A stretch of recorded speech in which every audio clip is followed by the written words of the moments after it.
Hello दोस्तों।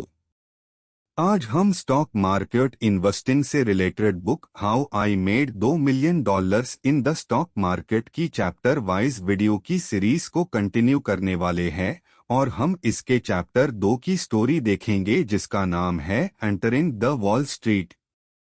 जब उथर Canada से न्यूयॉर्क वापस आए तब अनहोन अपने एक दोस्त से न्यूयॉर्क के एक ब्रोकर के बारे में पूछा और अनहोन ने लो किलर के बारे में बताया।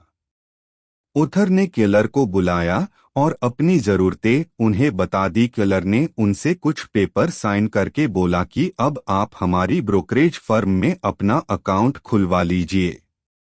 तो उथर ने कनाडा के द्वारा में की गई गैम्बलिंग करने से इनकार किया और देखा कि उनके पास बचे हुए 5 लाख के प्रॉफिट में 3 लाख ऐड करके ट्रेडिंग करने का सोचा और ब्रोकर से सजेशन मांगी। टू अनहोन सिर्फ स्टॉक्स में ट्रेडिंग करने के लिए कहा और डिविडेंड स्टॉक स्प्लिट जैसे कॉन्सेप्ट समझाने की कोशिश की, लेकिन ओथर को कुछ समझ नहीं आया। लेकिन उनके कहने पर उन्हें 3 स्टॉक्स में इन्वेस्ट कर दिया क्योंकि उन्हें ब्रोकर की बातों से उन्हें ये स्ट्रॉन्ग कंपनीज लग रही थी और इसके दौरान उन्हें करीबन 1 लाख का प्रॉफिट मिला जिसमें टैक्स और कमीशंस अनहोन ने फेले हाई डिडक्ट कर लिए द उन्हें लगा कि अब वो एक प्रॉफिट बनाएंगे, लेकिन उन्हें पता नहीं था कि वो अभी भी सेम चीज कर रहे हैं। एक अच्छी बात ये थी कि इस बार उन्हें कंपनी के बारे में इंफॉर्मेशन भी मिल रही थी।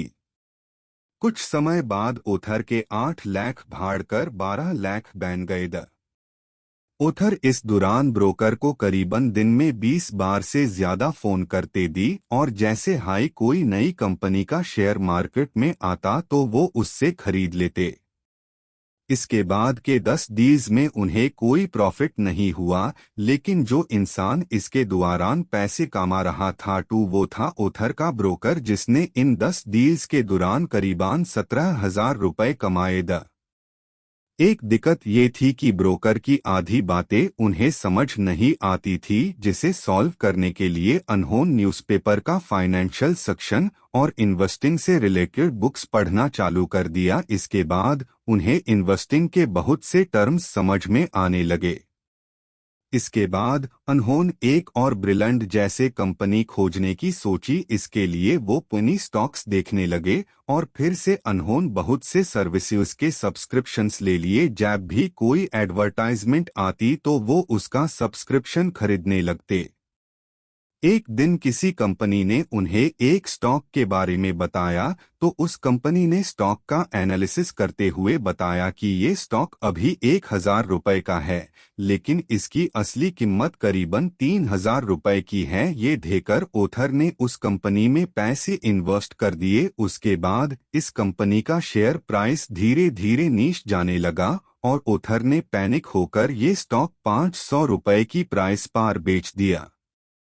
इसके बाद ब्रोकर की सजेशन पर अनहोन एक एल्यूमिनियम की कंपनी में 5 लाख इन्वेस्ट कर दिए और 1 महीने के अंदर उन्हें करीबन 1 लाख का प्रॉफिट हुआ। इसके बाद अनहोन 2 और कंपनियों में इन्वेस्ट किया और इसमें उन्हें लॉस हुआ। फिर वापस से उस एल्यूमिनियम कंपनी में पैसे इन्वेस्ट किए और कुछ हाई समय में उन्हें 8,000 का लॉस हो गया। इन डील्स के दौरान उन्हें कुल 50,000 का लॉस हुआ। अनहाइन देखा कि अगर अनहोन एल्यूमिनियम कंपनी में हाई इन्वेस्ट किया होता तो उन्हें 50,000 के लॉस की जगह 2 लाख का प्रॉफिट हुआ होता। इसके दौरान एक कंपनी का शेयर प्राइस 50 से 100 पॉइंट्स जंप कर गया था और ओथर ने उसमें इन्वेस्ट करके 1 लाख का प्रॉफिट बनाया था। लेकिन फिर से लॉसेस रिपीट होने लगे और उन्हें 85,000 का लॉस हो गया। फिर इनका नेट प्रॉफिट इन ट्रेड के बाद 15,000 रुपए का बचा था। यहाँ पर ओथर ने फिर गलती की और कहा कि अगर मैं सरफस कंपनी में हाई ट्रेड करता तो मेरा प्रॉफिट 2 लाख का होता।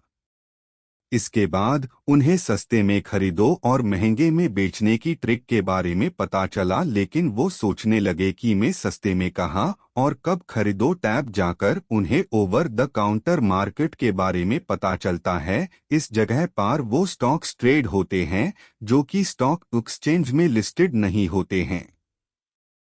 लेकिन या पार ओथर वो स्टॉक्स लेकर अटक गए और वो उन्हें बेच नहीं पा रहे दी और नहीं हाई इन स्टॉक्स में कोई रिपोर्ट ट्रांजैक्शंस जैसी चीजें होती है। यहाँ पार बस आस्क और बिड प्राइस होती है। उन्हें एक बायर मिला जिसने 40 रुपीस के प्राइस वो स्टॉक्स लिए। ओथर ने इसके बाद इस मार्केट को छोड़ दिया और कहा कि ये एक्सपर्ट्स की फीड है।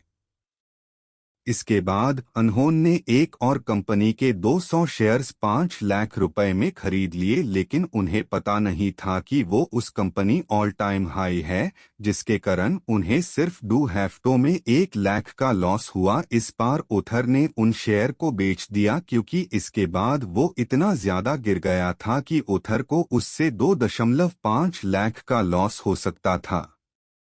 और इसके बाद ब्रोकर ने उन्हें एक कंपनी के बारे में बताया और कहा कि ये कंपनी अपने अंडर बहुत सारी कंपनीज को मर्ज करने, जिसके कारण इसका शेयर 1 साल में 5 गुना हो जाएगा। लेकिन फिर क्या ये कंपनी धीरे धीरे करके अपना लो बनती रही और इसे ओथर 3 लाख का लॉस हो गया। ये सब देखने के बाद उन्होंने कुछ रूल्स बनाए। एक, वो कोई ब्रोकर या एडवाइस दीन वाली फर्म की आंख बैंड करके भरोसा नहीं करेंगे। 2, लोगों और रूमर्स पर भी असी बिलीव नहीं करेंगे। 3, कभी भी ओवर द मार्केट में स्टॉक्स नहीं लेंगे। 4, गैम्बलिंग नहीं बल्कि फंडामेंटल अप्रोच रखेंगे। और हाँ, आखिरी रूल, वो राइजिंग स्टॉक्स को होल्ड करके रखेंगे, एक साथ 12 स्टॉक्स में ट्रेड करने की जगह। इसके बाद ओथर ने अपने आप एनालिसिस करना चालू किया और अपने अकॉर्डिंग उन्हें कैटेगरी में डालने लगे। इसके लिए वो क्वालिटी रेटिंग्स, एक्सपर्ट्स के view, book value, cash position और डिविडेंड्स को देखने लगे और उन्हें उस हिसाब से रैंक करने लगे। इसके के साथ ये चैप्टर खत्म होता है और आज के लिए बस इतना। हाई, मिलेंगे अगली वीडियो में। टैब तक के लिए बाय।